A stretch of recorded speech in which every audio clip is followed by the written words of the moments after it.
MPCC Legal, Human Rights and RTI Department and in charge of Women's Wing Konkan region.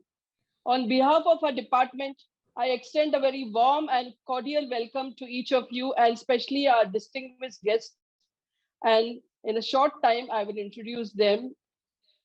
Friends, our MPCC department is from all over Maharashtra region. We have members, and under the leadership of our AICC President, Srimati Sonia Gandhi and Shri Rahul Ji Gandhi, our MPCC President, Dana Patole Ji, and our AICC Chairperson for Legal Department, Vivek Tankha Ji, and our own Chairman of MPCC Legal, Shri Asif Ji Kurezi, with all their blessings, I would like to extend not only a warm welcome, but announce today's program, Law and Policy Talk Series 2001, as we'll be having a grand inauguration by the worthy hands of our chairman. Friends, as you all know, our chairman is a great legal luminary. He has been in past the chairman of the Maharashtra Bar Council and also at present a member of Bar Council. Since last 4.5 years, he has had a very successful year as a chairman of the Maharashtra Pradesh Legal, Human Rights and RTI Department. And he has taken great initiative in membership drive all over Maharashtra in each and every district, place, region, and has been very successful in motivating them in doing various activities like legal aid, work during elections, and awareness of legal rights. So it is a proud privilege for me to welcome him today to virtually inaugurate and to address to all of us. Sir, I, with great honor and respect, welcome over to our chairman, Asif Kurezi. Thanks, sorry, madam. Thanks a lot. I welcome Ujjwal Anand from Delhi. He is our Delhi chairman, MPCC Delhi chairman, legal department. And I welcome Mr. Raghavan Sathi, who is the vice chairman of MPCC legal department. Madam ने जो आज topic रखा हुआ है law and policy पर, really it's a very good topic. आज इस topic की जरूरत है हम सब वकीलों को. जो टॉपिक रखा हुआ है, जितने पार्टिसिपेंट्स आज हमारे बीच में मौजूद हैं, मैं उन लोगों को सबका अभिनंदन करता हूं, उनका स्वागत करता हूं. उज्जवल आनंद जी के बारे में मैं आपको बता देता हूं कि वे मेरे बड़े अच्छे दोस्त हैं. हम लोग हरदम फोन पर टच में रहते हैं. कभी दिल्ली जाता हूं तो मिला करते हैं. और इनके जो कॉन्टैक्ट्स है, माशाल्लाह बहुत अच्छे कॉन्टैक्ट्स है दिल्ली में. और इनके फैमिली से एक खास बात बताना चाहूँगा मैं कि ये अपने फैमिली के फर्स्ट लॉयर हैं. ये जेठमालानी साहब के ऑफिस में ज्वाइन थे, फिर बाद में विवेक तनखा जी के साथ इन्होंने काम किया. इनका एक्सपीरियंस, इनकी जो कंपनी, इन्होंने एक कंपनी लॉ फर्म है, इनकी एक लॉ फर्म है दिल्ली में. बहुत अच्छी कंपनी है, बहुत अच्छा काम कर रहे हैं. मेरे बहुत अच्छे दोस्त हैं. मैं उज्जवल जी आपका इस महफिल में हार्दिक अभिनंदन करता हूं, स्वागत करता हूं कि आपने अपना वक्त निकाला और आज अच्छे टॉपिक पर आप कुछ बोलने जा रहे हैं, हम लोगों को गाइड करने जा रहे हैं. इसलिए मैं आपका दिल की गहराइयों से शुक्रिया अदा करता हूं. वैसे मेरे राघवन जी मेरे बड़े भाई, इनसे तो मेरा परिचय बहुत पुराना है. जब मैं कुछ भी नहीं था तब से इनसे मेरा परिचय है. मैं बार काउंसिल का मेंबर था तभी से इनसे परिचय. वैसे राघवन जी हमसे सबसे पुराने 1975 से हमारे कांग्रेस फोल्ड में जुड़े हुए हैं. ये हमारी किस्मत है कि वो हमारे साथ एमपीसीसी लीगल डिपार्टमेंट में एक बड़े भाई की तरह हमें गाइड करते आ रहे हैं. और आज इस मौके पर वे भी कुछ बोलने वाले हैं, इसलिए मैं उनका भी इस मौके पर हार्दिक स्वागत करता हूँ, अभिनंदन करता हूँ. साथ ही सभी पार्टिसिपेंट्स का मैं इस मौके पर अभिनंदन करता हूँ, स्वागत करता हूँ.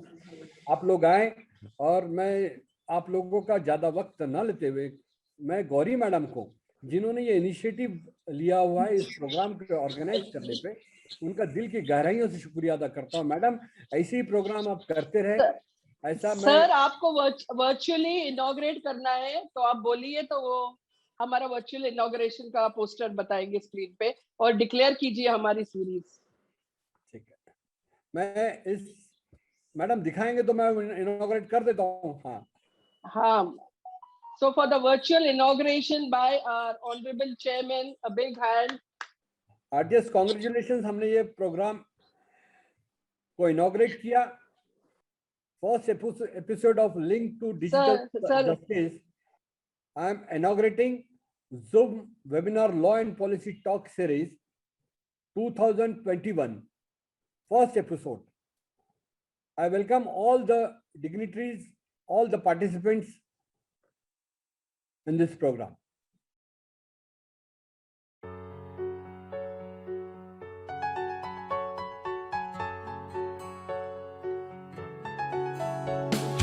दुनिया के तारों को रख लूं बस कानों तक, नीचे न देख जाना है आसमानों तक। दुनिया के तारों को रख लूं बस कानों तक, नीचे न देख जाना है आसमानों तक। Shukriya sir, thank you so much. I'm really honored today that our chairman has been here all the way from Nagpur and has done the virtual inauguration. So friends, we go ahead and let me introduce to you our first eminent speaker of today's evening. It gives me a great honor and privilege to introduce none other than a very great leader of our Mumbai.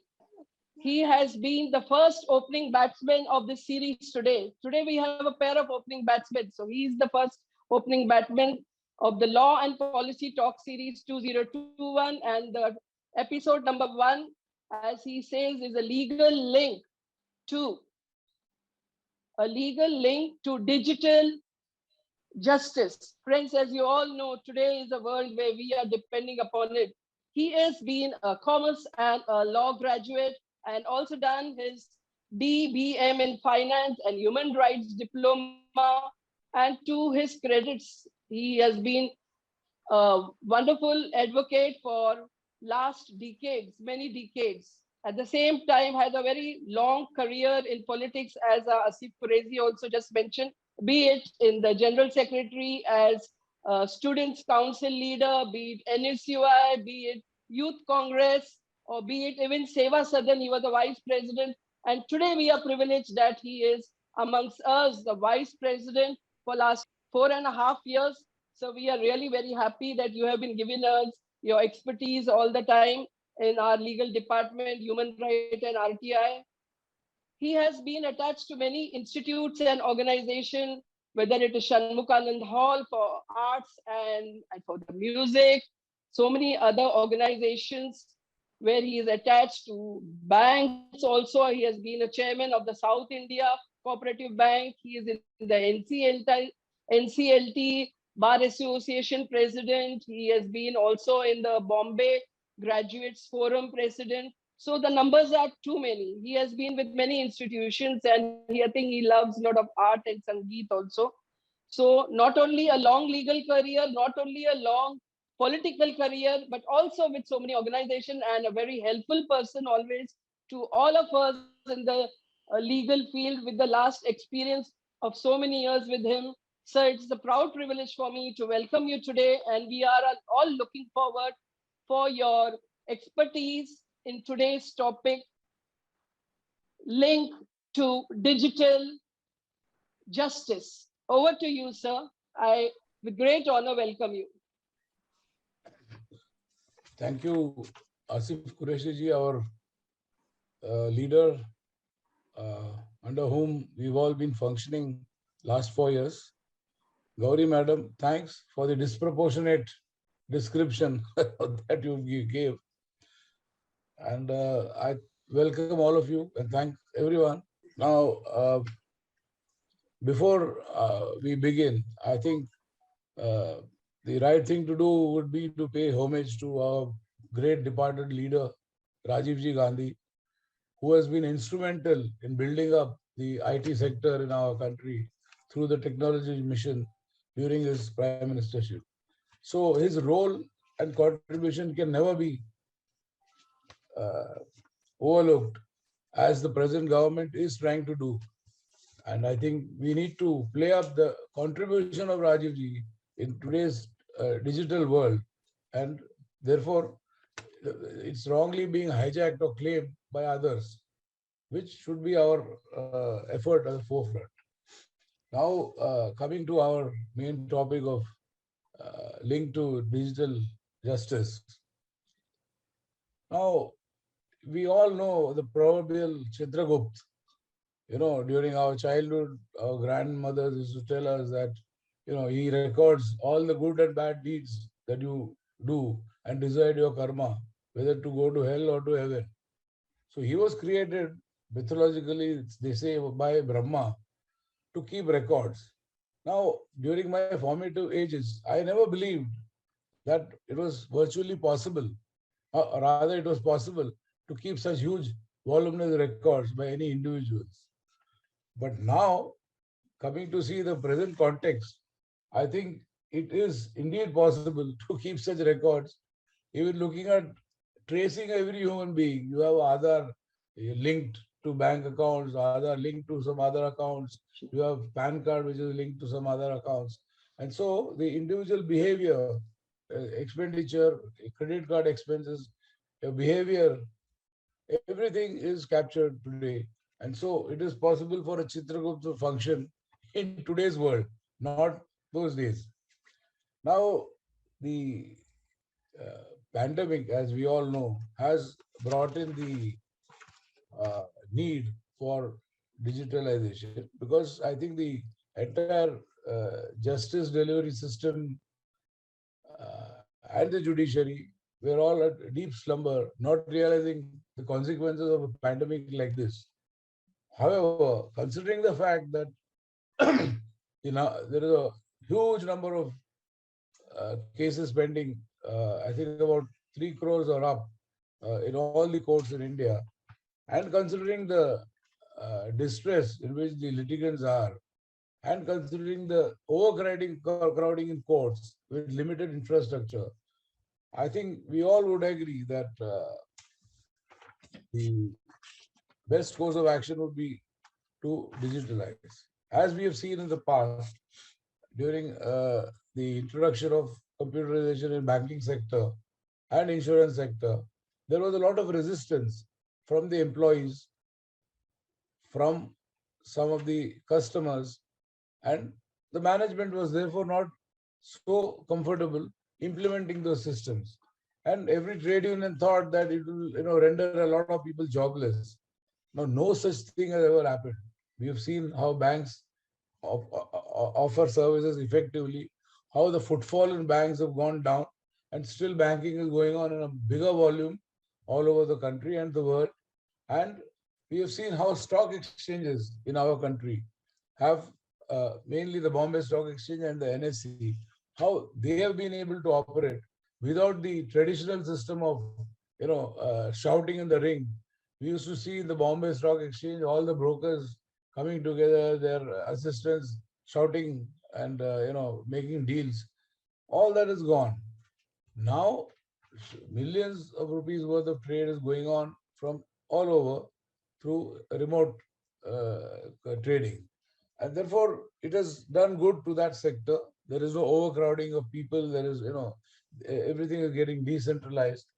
Similarly, it is a pandemic which opened the eyes of the judiciary as well as the government in our country. So now what exactly is the approach that has taken place today? I want to deal a little broadly rather than going to the nitty-gritties of digitalization or online or virtual hearing, etc. Now the Parliament, the Standing Committee on Human Resources, has gone in depth into the issue of digitization of the judicial system, of which I think our chairman, All India Chairman, Mr. Vivek Tanka, is also a member. Now there is an interim report which is submitted to the chairman of the Rajya Sabha, Naidu, which has gone into a lot of aspects of digitalization. Now they have dealt with the government, they have dealt with the bar council, bar associations, and some other advocates. Now they are, first and foremost, what they have expressed is that a court is not a place, but it's a service. Now, how far this can be true, I would go to say that even a parliament is not a place. Parliament is a service of lawmaking.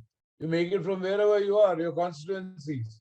552 people plus Rajya Sabha members don't have to gather in Delhi. By going by that logic, anyway, that is just a small diversion. They are of the opinion that court is not a place, but it's a service. But then what happens to the majesty of court? A court is identified by its building. Whenever you see any news in bar and bench or other, wire and other things, you see the Supreme Court photo. Okay. So therefore, now Central Vista is being built to prove that it is, Parliament is indeed a place. So that logic, I don't know how many of us will accept, those who have a traditional value for the court buildings like Bombay High Court or Delhi High Court. We don't know. Anyway, without dwelling much into that, the effectiveness of justice dispensation or delivery system would come about only by technically upgrading and digitalization. Now the committee has, in fact, it's a very authentic report. So, there is no other survey that I could come across. The committee has gone into the advantages of this system, but the bar somehow has expressed, it seems, reservation about introduction of this even after COVID. Now, the reservations that the bar has, that is what we need to understand. They say that not every advocate is computer literate or is able to operate the systems that one is supposed to operate. But even today, for example, a lot of in digitalization, a lot of clerical work like filing, and all those would get automatically separated from the factual drafting. Drafting would still continue to be the forte of an advocate. Arguments will still be the forte of an advocate. The filing will ease out because you don't have to, wait for your clerk to come, and the distance. Now, supposing I am in Akola district and I am handling Nagpur High Court bench, Bombay bench of Nagpur High Court. It's fine, like any other. I don't have to move. Simultaneously I can handle Akola courts, district courts. I can handle criminal matters. I can handle NCLT at Mumbai. I can handle DRT anywhere in the country. So these are the advantages the lawyers would get. Now, of course, the other argument is that the personal expression, or the body language, as you say, of the judge cannot be understood so easily because, there is some time gap between your delivery and the catching up of the delivery. So these are the peripheral areas, but I think all this can be upgraded, can overcome by technological upgradations, which is very, very important. Today, I think the courts are relying on third-party service providers for software or for the platform. This should be developed by itself, inbuilt into the court. The judiciary must have its own software and the platform, which should manage the entire system. So what will happen is a lot of, as we see even today, we experience in some of the laws like the Recovery of Debts Act or IBC, where there is a form filled for insolvency resolution process. There is a format. So, in fact, some of the courts, tribunals have even evolved a format for written submission. So which, if standardized in all practices, except maybe some cases where there's a suit or something where it may not be possible because multitude of aspects take place there. But then that would help in delivery of judgment in a far better manner.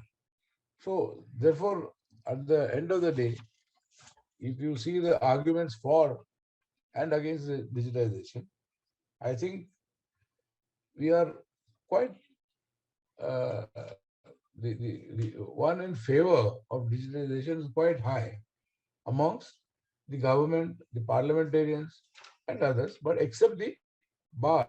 But how far? I think it needs these are the issues raised by the bar which can be easily sorted. I personally do not believe, at least I can tell what it is in Mumbai, that the advocates don't understand digitization. Everybody understands. Everyone knows to operate. Much the younger lot are much brilliant and bright to handle these kind of technicalities. And now, for example, so many of my colleagues in my office independently handle from their homes. They get the link. Everything is initiated by them.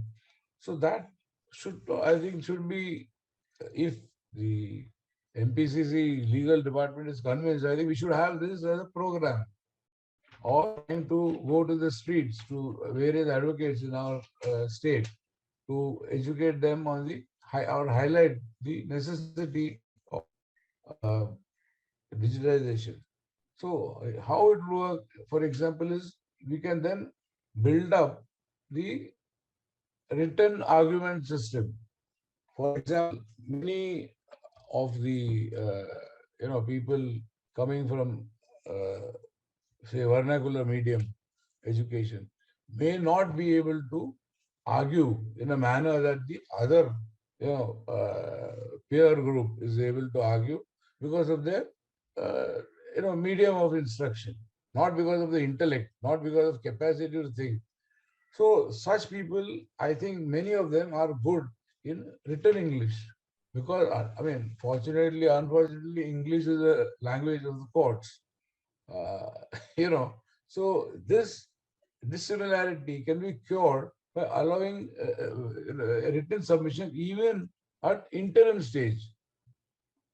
Many times courts do not encourage any such written submission at the interim stage. So that has to be introduced, and that should be online.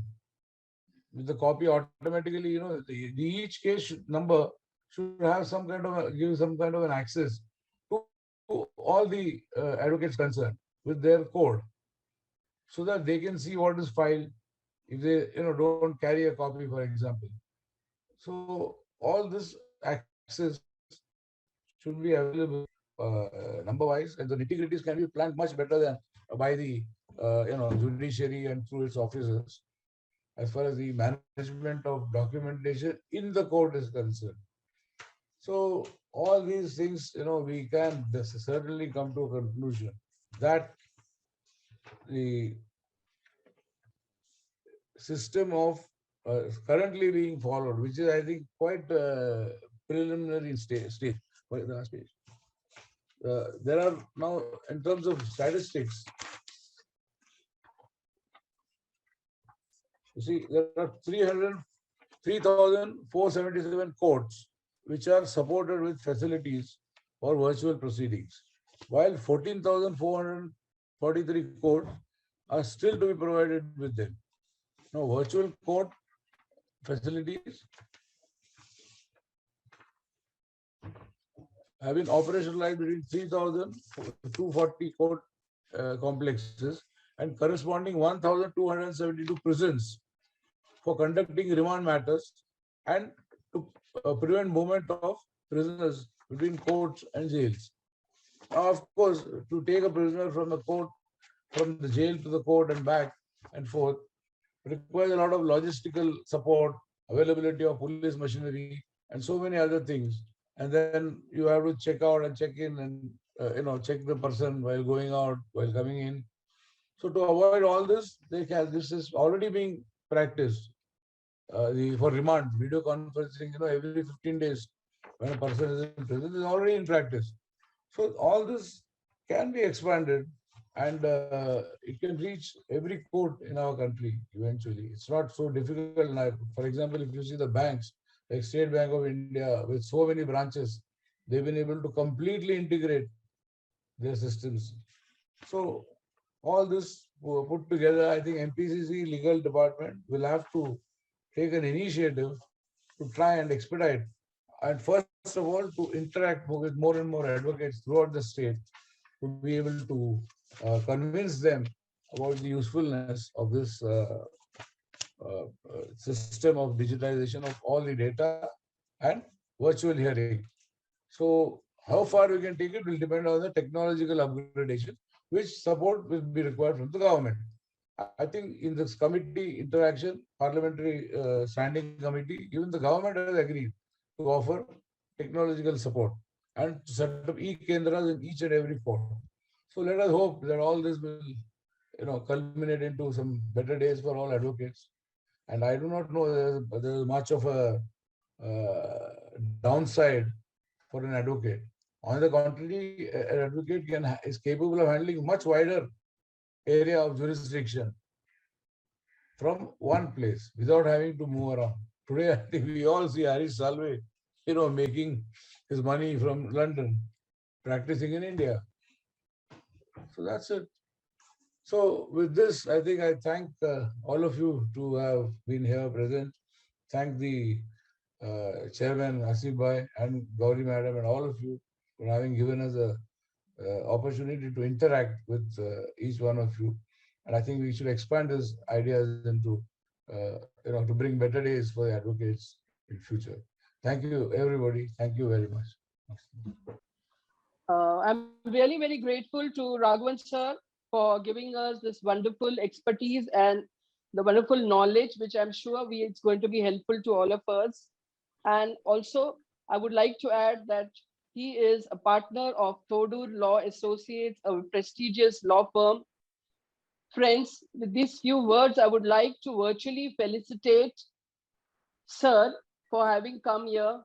So can you please show us for Honorable Raghavan Sarthi ji, for your contribution as a speaker, we would like to offer you this Certificate of Appreciation Award. Thank you very much, sir. Thank you very much, madam. Thank you, sir. Asif Bhai, thank you, all of you.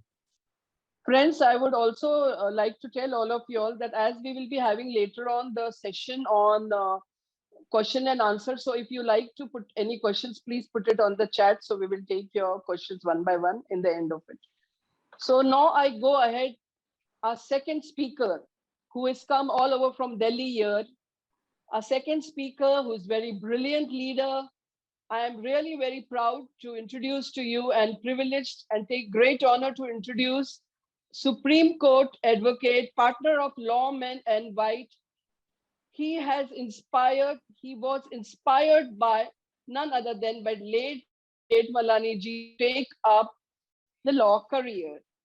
He started his profession from the journey with the epitome of knowledge from Honorable Justice T.S. Thakur, former Chief Justice of India. So friends, you can imagine with all such great personality, how much hard he has worked to come up and learn so much. Later, he joined the chambers of none other than but our chairman, senior advocate and member of parliament, Shri Vivek Tankhaji.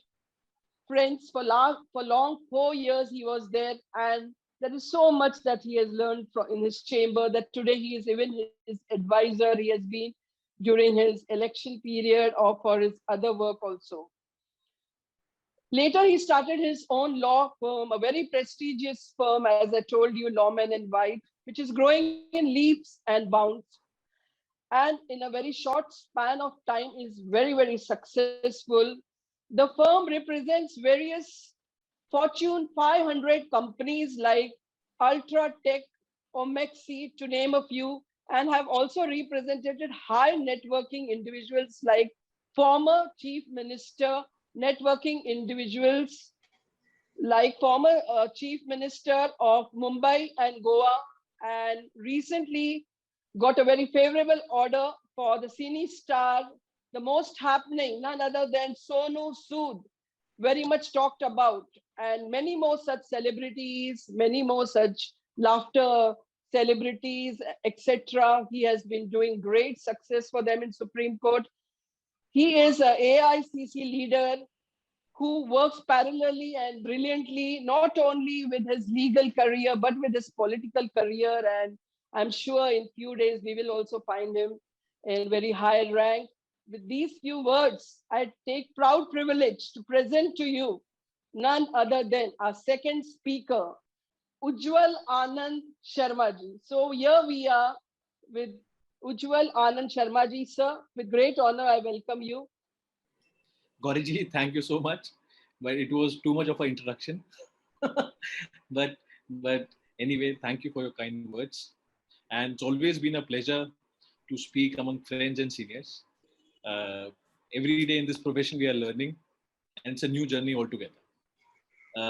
This topic is not new to us, unlike when we initially got introduced to the virtual lawyering when the pandemic started. But now we've become used to the system. We've been appearing through our screens for I think more than a year now. Raghavan sir has anyway covered most of the points, so I'll not repeat those points. But I would just like to point out that the system would have not been in such a bad shape had the recommendations of Sam Pitrodaji. He prepared a committee called Courts of Tomorrow. And I've also worked with him in that committee, and the National School Delhi was there. And the committee basically gave a detailed report as to how we can completely revamp the system. Because right now, the major problem that we are seeing, there are different software for the high courts in the country. You know, for Madhya Pradesh, there's a different software. For Delhi, there's a different software. For Maharashtra, there's a different software. And ironically, none of these softwares are developed by the government. So then a lot of privacy issues are also there that need to be addressed. The system in UK and in US is totally different. Initially, when we started this virtual lawyering, we didn't enter it by choice, but it was a need of the hour at that point of time to make the system running. And there are a lot of glitches, but since the judiciary has been working tirelessly to improve the system, as advocates, we are also giving our contribution, because see, law being the profession is by and large always been the same. Most of the senior advocates whom I worked with, including the name that you mentioned, Justice T.S. Thakur or B.D. Ramsar, all of them used to prefer books. Then we used to do our research from all these SEC platforms, Manupatra, a lot of platforms these days. But they used to prefer these books. They want to read, and we never understand. But also, it makes you read so many things, and it has a different benefit altogether. But having said that, but the system is now changing.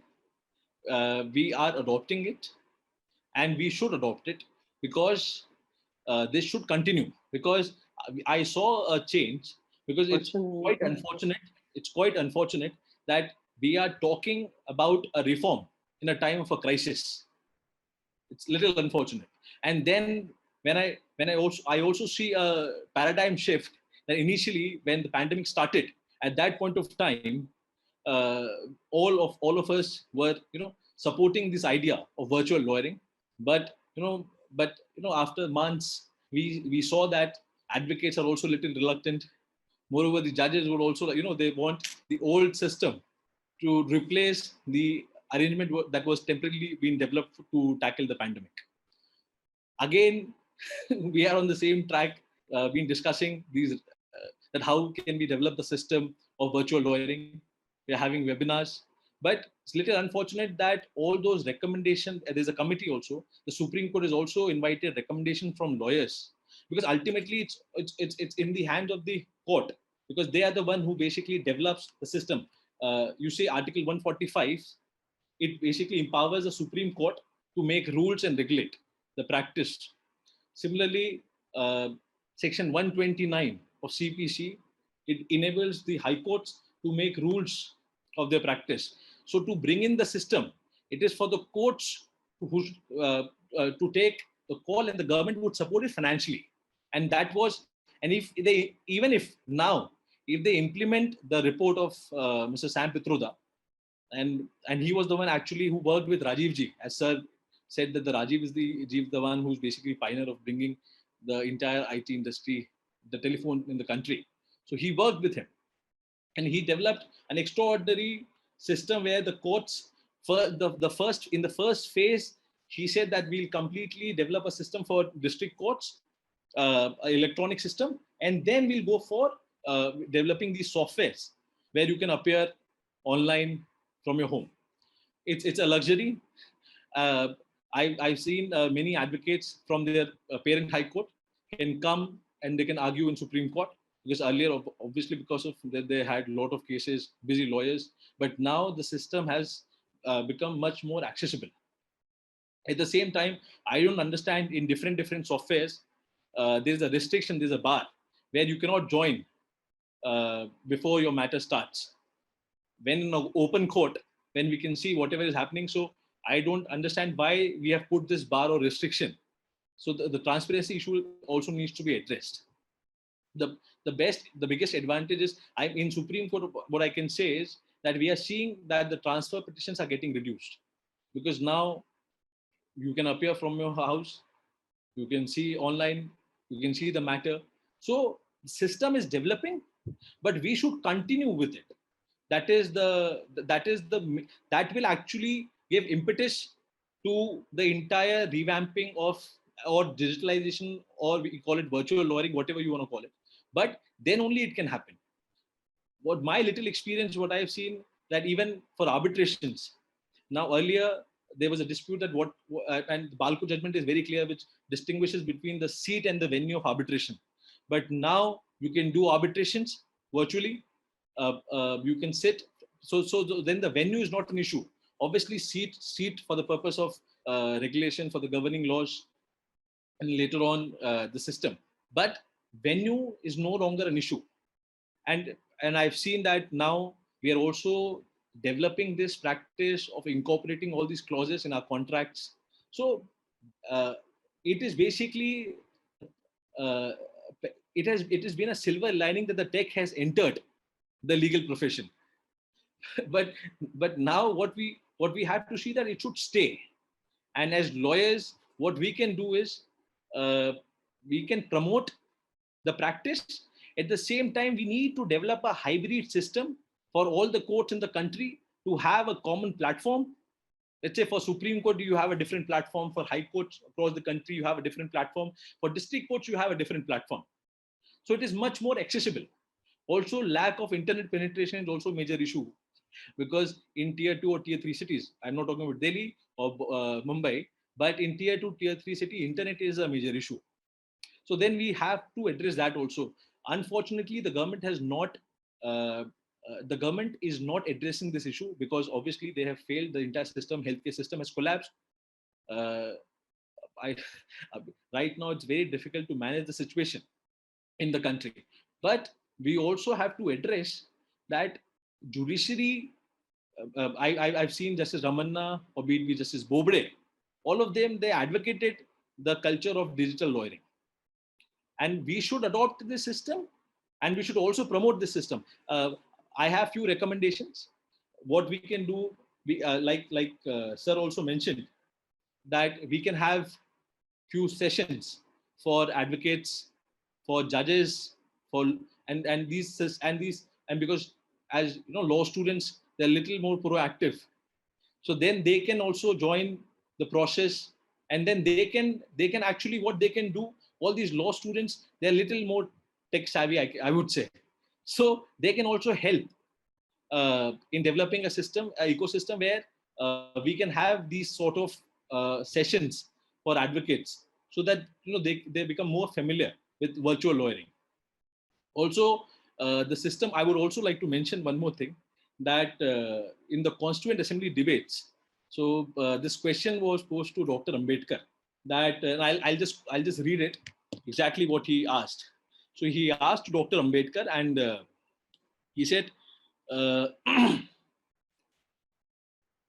Mr. Jaspat Rao Kapoor, he basically asked Dr. Ambedkar. The query was, may I seek a small clarification from Dr. Ambedkar? So will it be open to the Supreme Court as long as it is sitting in Delhi to have circuit courts anywhere else in this country simultaneously? And then he said, yes, certainly we can have circuit courts. And then Article 130 of the Constitution, it says that the Supreme Court can sit in Delhi or in any other such place as the Chief Justice may deem fit, with the approval of the President, obviously. So now what has happened is we have introduced this system, but then still there is a long road ahead.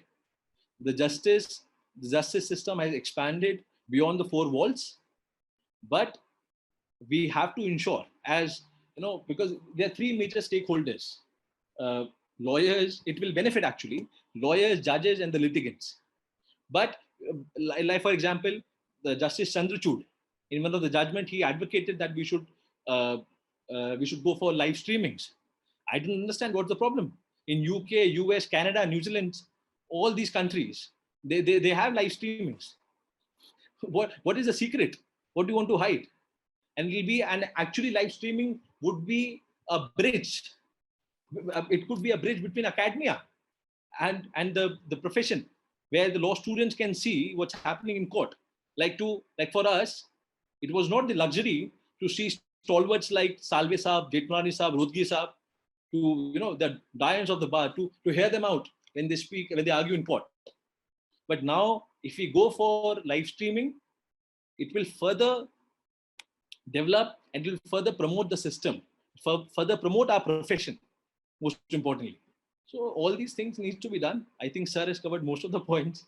So I am just adding to whatever he said. And he spoke very well, sir. It was a pleasure to hear you out, sir. Thank you so much for inviting me. I would also like to mention one last thing, that these sort of webinars are very important for all of us. We learn a lot in this profession. We should we learn every day. So thank you so much, Gauri ji. Thank you so much, Asif bhai, for inviting me. Thank you so much for hearing me out. Thank you, everyone.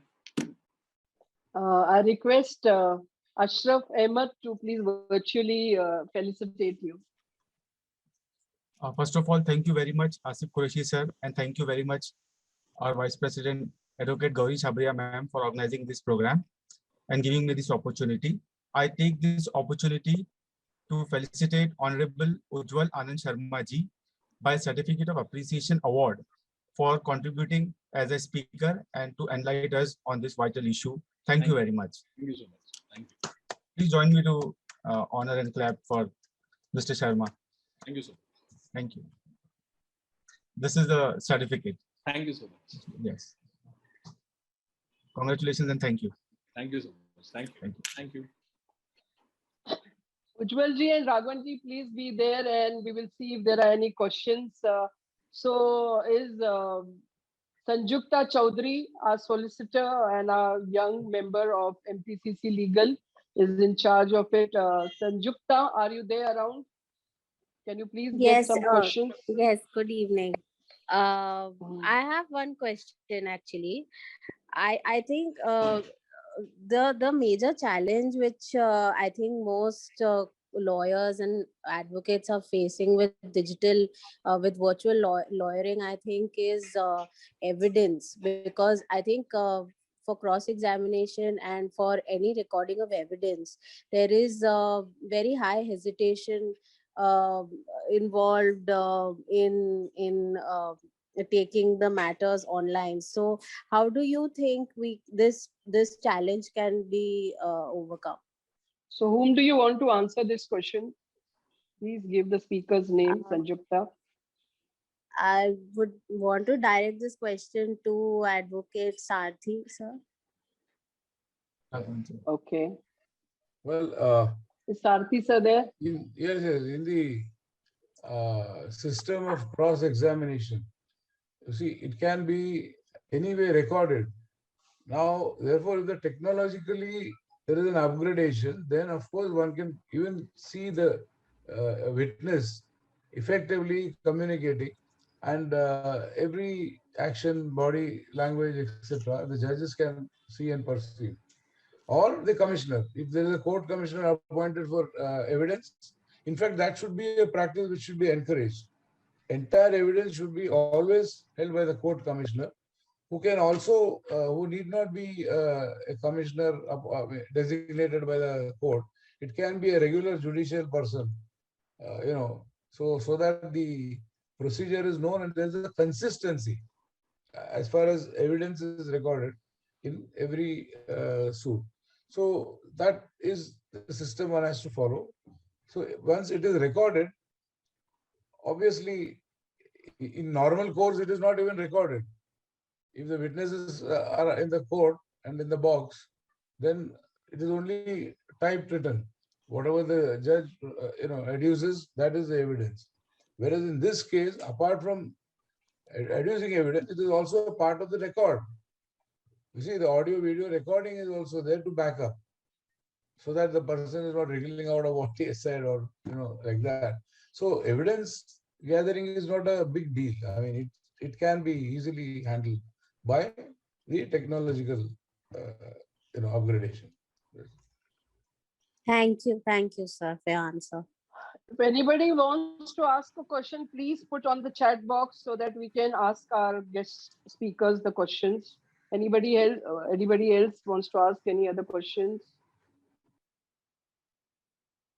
So, Ujjwalji, meanwhile, I would like to ask you. I request yes, Mr. Ujjwal to also answer this question of okay, witnesses, sure, evidence, sure. etc., so Yeah, that we please. also have an idea of what he thinks.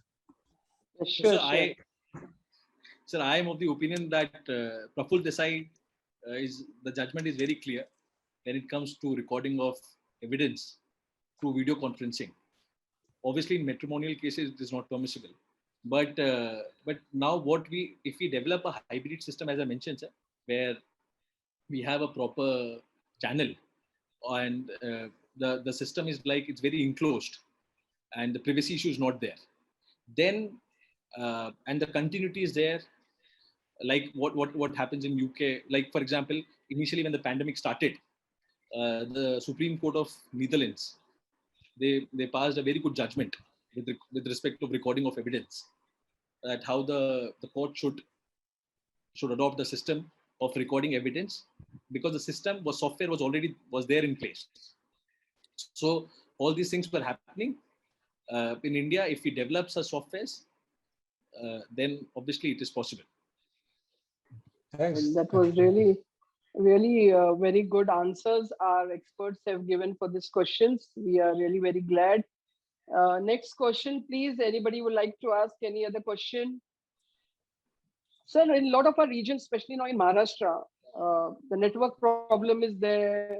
As you know now, season is also not good, and people hardly have even smartphones and things like what we want. I mean, they're really going to suffer with this digital type. I mean, it's totally injustice for them. So what do you have to say on that, sir? What any alternative can be done for them?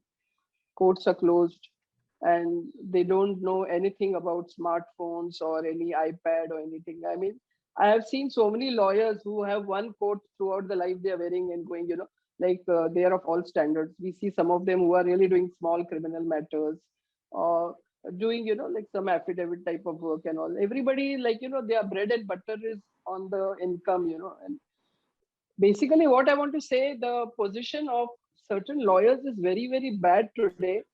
Even if they want to do their daily work as they were doing, but because they don't have the proper, digital instruments and all, which they can use, the tools are not there with them. So can the court have some common center? He can teach them and help them something. We can work out that way for them. Correct. So I would 100%. I'll agree with you, Gauriji.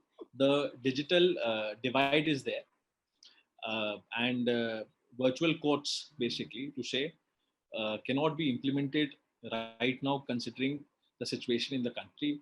because obviously the lack of internet penetration has always been an issue. But having said that, we are also going towards, there are a lot of new smartphones in the market. They're quite cheap, and with Jio coming into picture, which is also another issue, which has completely disturbed the telecom sector. So internet, if I say, let's say 2-3 years back, is become much more accessible. So it is far distant to say that it'll be. I'm saying that we'll have a system in each and every district court in the country. But to start with, sure, we can, like in different high courts, what we have in Delhi or elsewhere also in the country, where we have a proper room, an advocate who basically who it's difficult for him to and who doesn't have the facility to appear online, then he can come to that particular chamber where he can come and argue. So we can develop some sort of system where we have all these different chambers where we have a proper internet facility. The government should sponsor this program, and it will help. And also from the welfare fund for advocates, some contribution can be given to young advocates or those advocates who basically who cannot afford the facility. So a little difficult for them. So it can be done. We as lawyers, we have to develop something for the community. And like what I just to mention, for the Supreme Court Bar Association, my firm, we have donated 20 oxygen concentrators. So we have to come forward. So we have to come forward and in our own little ways to help the fraternity. Yeah. That is great, sir, that you have really given set a good example by contributing. Being in the society, all of us have to contribute. What I have to say is today, one family, suppose a maid servant, and she's having 4 children. So if they are studying in the school, each of them have classes. So it's difficult for them to share. They will require 4 smartphones and one, suppose father is a lawyer, so 5, which is very difficult to have. So I'm sure we lawyers should come forward and contribute some smartphones also for our colleagues and all, if we come to know, and in a very nice way, so that they are not sentimentally hurt also about it. And definitely we should do something. I mean, have some funds and definitely contribute in whatever way each of us can, so that they should also be able to earn their living. This is what I feel also. Any more questions? Ma'am, I would just like to add, Modi ji want us to be Atmanirbhar. At the same time, the entire nation is suffering. So it's quite unfortunate. We have to become Atmanirbhar now and to help the community. I don't think the government would do anything. So sorry. Yeah, please say. Yeah, Bar Association also distributed some foodstuffs and grains, but we expect more. Asif Qureshi ji, we humbly request you, and we expect more, at least to distribute smartphones to our lawyers in Maharashtra. Madam, there are 2 lakhs lawyers. So any in other Maharashtra questions? I'm gonna ask a question. Yes, sir. Sir, nothing is impossible, sir. Nothing is impossible. I'll keep this issue in Bar Council of Maharashtra and Goa. I'll keep this issue. Sir, we will be privileged, sir. We will privilege, sir. Which is really nice of you. But, Sanjukta, any other questions? Let us know. Yes, so please go ahead. I think somebody wanted to ask a question. Mr. Sheikh, I think. Ma'am, can I ask a question? Yes, yeah, please go ahead. Yeah, Mr. Sheikh. Yeah, Yes. please ask. Honorable Ujjwal sir, there is an E-Committee of Supreme Court and Justice Honorable Dhananjay Chandrachud is the chairman of that. So recently he said, as you also mentioned, there are different software used by different high courts, and Supreme Court is using a different software for online hearing. So they were in a process for inaugurating one software for all the high courts and Supreme Court. So can you let us know, is there any progress and how far is going to take? As far as I remember, so they initially, the report was out, and then they invited recommendations from lawyers, from law students, from professors. So we have also given our recommendations. My firm, we have given recommendations. So it is, and then they have to consider all the recommendation to induce it in the report, and then finally come up with some solution. So we have given it. This process happened last month, last to last month, where we have given our recommendations. Now let us see. Let us hope. Justice, he is a very tech savvy person. When he of Madhya Pradesh High Court, so he completed the system in MP. So then we have judges coming like Justice Chandrachud and Justice Khanvilkar. Both are from Bombay High Court. Both are Bombay High Court, Yes. correct. So then I see that the things will in the coming time. Let us just hope. Thank you so much. Thank you. Hello. I am really very grateful to our speakers to give their all question and answers. And we end up the session of question and answers here as we have completed the time. Friends, we will be having a lot of other legal luminaries who will be coming here. I'm sure today was a very successful and a wonderful session we had with the two great legal luminaries here who have really given us a great talk, and I must really congratulate them. And to all our participants, I'm really grateful that you all have also come here. So we are having our Member of Parliament, Vivek Tankhaji, who will be also coming to speak. We have Vipul Maheshwari from AICC Organizing Secretary. Also from Trafford Valley, we are having Sanjay Asher, who said he will also is a partner, who is ready to speak. We have a young and dynamic lawyer, Amir Qureshi, who is from London, our own chairman, sir, who is also ready to speak. So a lot of them are lined up, and there's more to have topics on human rights and RTI. And with these few words, I would request our General Secretary, Vishwajit, to please propose a hearty vote of thanks to our dignitaries and all of us. Thank you. Vishwajit, over to you. Thank you, madam. A very hardworking and very dynamic secretary. Thank you, madam. I thanks to our chairman, Advocate Asif Ji Qureshi sir, then our speakers, Honorable Ujjwal Sharma Ji sir and Raghavan Sarthi sir, and I am mostly thanks to our Vice President who organized such a beautiful concept, Mr. Gauri Jhabria Madam Ji. I thanks to our technician, Mr. Rohan. I thanks to Ashraf Sheikh Ji, and I thanks all the organizing team, all the participants, and all office bearers and the advocates who are present from all districts. And thanks for giving me opportunity to give a vote of thanks. Thank you, everyone. Thank you very much. Thank you, Vishwajit. It's very nice of you. So, friends, we believe in time-bound meetings, as all of you all have other commitments. I'm really honored and dedicate today's program to all the frontline warriors. And please be safe and please take care of yourself. Jai Hind, Jai Maharashtra, Jai Jhunelal. Jai Congress. Thank you. Thanks to all. Jai Congress.